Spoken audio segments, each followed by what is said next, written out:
接下来呢，我们就要看看这个远东集团打算用什么样的实质性的行动来反对台独，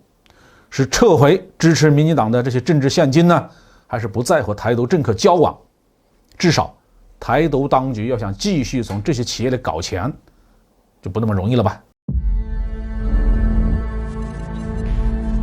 各位网友大家好，我是包明。这期话题我们说一说台湾的远东集团的董事长投书台媒反对台独。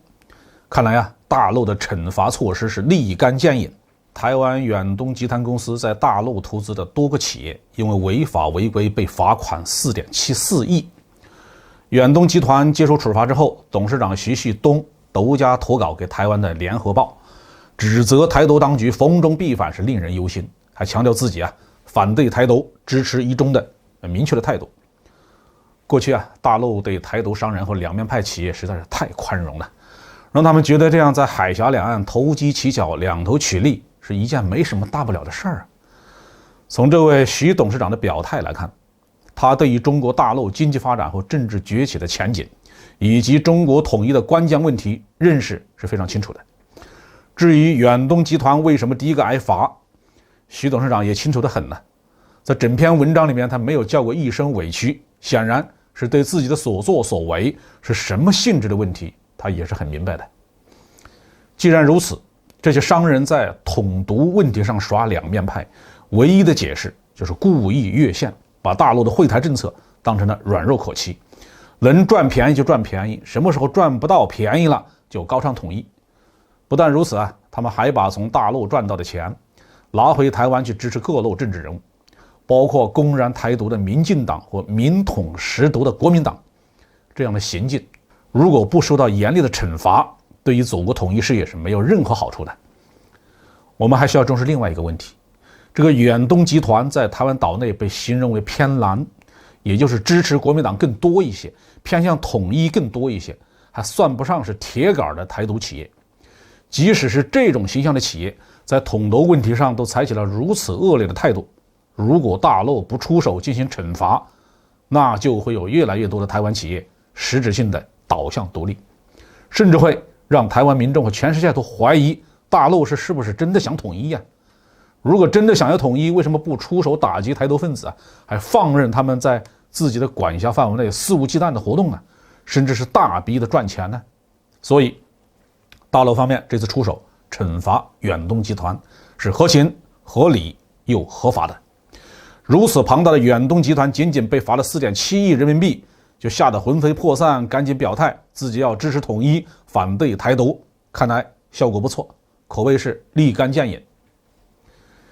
徐董事长在公开信里面说，逢中必反的问题我们早就见怪不怪了。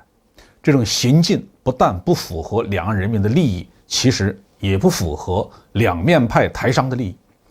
在大陆对台湾商人采取宽容政策的情况下，这些商人更倾向于政治局势的稳定，给他们留下一个宽松的空间去发展。那么远东集团这一类企业为什么要给台独势力送钱呢？这背后显然离不开美国的政策影响。台独势力最大的后台就是美国反华势力，台独本身也是美国用来牵制中国发展的一个怪胎。美国一方面支持台独，一方面又反复表示一个中国的政策没有变，这种看似矛盾的政策就是为了恶化两岸关系，消耗两岸的精力和资源。台独当局为了具体落实美国方面的这些指使所采取的办法，那就是逢中必反。在任何一个国家，政府对商人都具有绝对的影响力，政府可以通过市场准入、税收监管、行政执法等等方式影响企业的行为模式。有研究者指出台独政府对台商是非常苛刻的，企业如果在大陆赚了钱又不支持台独，也就是不给台独政治现金，就会被扣上中资的罪名，实施法办。如此一来，大陆长期不惩罚支持台独的台资企业，台湾当局却对这些企业敲诈勒索，自然就出现了两面派企业的群体了。实际上呢，以今天中国大陆的政治、经济、科技、外交和军事实力，彻底的粉碎台独是非常容易的事情。但是大陆还是对台湾人民抱有信心，才没有采取杀伤力比较大的手段，更没有全面动武。那现在大陆惩处双面台湾企业，会不会让他们感到空间狭窄、生存困难了呢？最近几十年来啊，两岸对于企业家的政策和态度，人们都是看在眼里、记在心上的。谁是无端挑衅的，谁是忍无可忍的，台湾商人不会看不明白。这位习董事长的公开信就是一个清晰的证明。接下来呢，我们就要看看这个远东集团打算用什么样的实质性的行动来反对台独，